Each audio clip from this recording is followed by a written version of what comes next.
Hi everyone, this is Simon Odi podcast with the people, bringing to you some politics topics.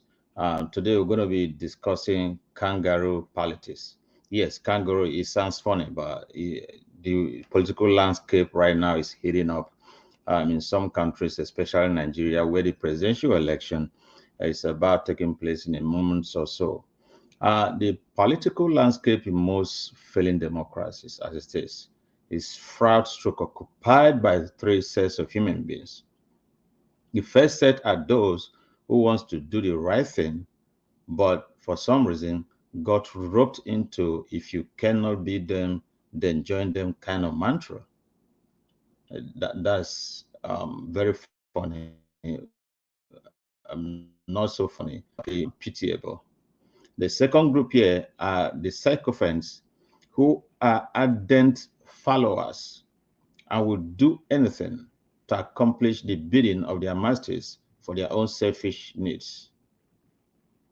And the third group in this analogy are the no group, we call them stroke destroyers, who are hell-bent in defending their ill-gotten stolen wealth to perpetuate themselves in power at all costs.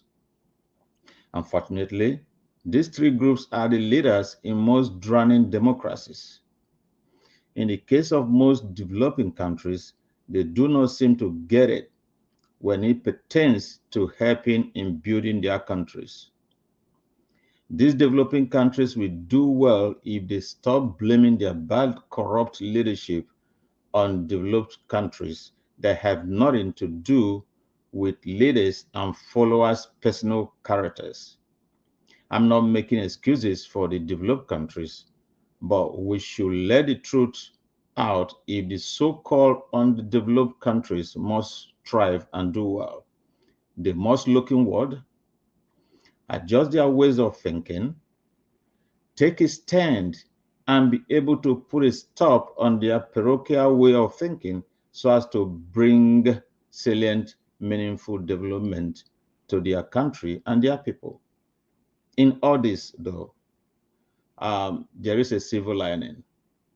And that silver lining is for all of us to take an all inclusive affirmative stand and make a change. That change, of course, um, cannot continue to, it's like we can never and cannot continue to do the same thing, the same way, expecting a different result. For us to expect the kind of result we all expected and envision, we must do things differently. And that must come through a change we all wanted to say. Enough in one voice can make that change happen. And that's the only way we can expect and see the results we all needed going forward for us and generations unborn. Thanks for listening and remain blessed.